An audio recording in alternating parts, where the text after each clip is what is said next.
Familiar ba sa'yo ang kantang ito? Kordero ng Diyos na nag-aalis ng mga kasalanan ng mundo. Yung mismong lyrics ay sinabi mismo ni John the Baptist sa John chapter 1 verse 29. Pero ano nga bang ibig sabihin ng salitang Kordero ng Diyos? In Latin, ito ay Agnus Dei. Some might pronounce as Agnus Dei, but that's okay. Sa English, ito naman ay Lamb of God or Tupa. So, anong meron dito? In the Old Testament, God established a sacrificial system kung saan ang mga Hudyo ay magpapatay ng hayop at iaalay ito kay God bilang kabayaran sa kasalanan upang sila ay mapatawad. Para mas magets natin kung bakit ganun, sabi sa Romans, sapagkat ang kabayaran ng kasalanan ay kamatayan.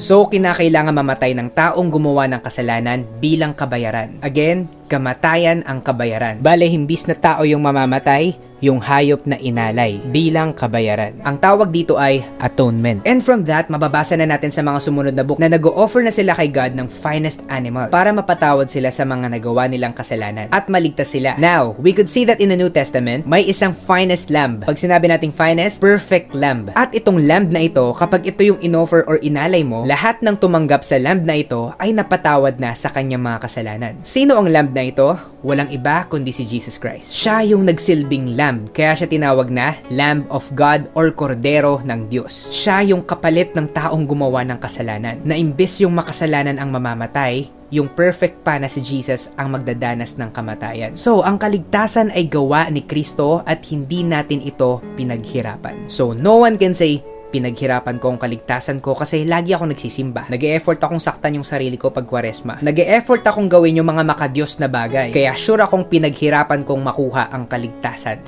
But then again, ang kaligtasan or salvation ay dahil sa gawa ng Kordero ng Diyos. Hindi dahil sa gawa ng tao. For by grace, you have been saved through faith and this is not your own doing, not a result of works para walang sino man ang magyabang. So malinaw na hindi magiging dahilan ng mga gawa or works para tayo ay maligtas, kundi dahil sa grasya sa pamamagitan ng pananampalataya natin sa Kordero ng Diyos. Tignan natin yung susunod mamaya, pero this scripture emphasizes na ang dahilan ng kaligtasan ay grasya ng Diyos. Meaning ng grace or grasya, ito yung something na hindi mo deserve pero binigay pa rin sa'yo. Babalik tayo sa Romans kanina, ang kabayaran ng kasalanan ay kamatayan. So we deserve kamatayan. Dahil once nakagawa ka ng kasalanan, hindi na mabubura yan. Ngunit ang walang bayad na kaloob ng Diyos ay buhay na walang hanggan kay Kristo Jesus na ating Panginoon. Ang deserve natin ay kamatayan. Pero dahil sa gawa ni Lord na siyang naging alay na tupa para sa ating lahat, tayo ay naligtas. So anong tawag sa hindi natin deserve ang mabuhay pero binigay sa atin through Christ? Grace. Again, for by grace you have been saved sa pamamagitan ng pananampalataya. And this is not our own doing, not a result of works, so no one can boast. So ibig bang sabihin ito is wala na tayong gagawin kasi hindi naman pala kasama ang works sa kaligtasan? Well, pinag-usapan na natin ang Christian salvation. Ngayon, pag-usapan naman natin ang Christian living.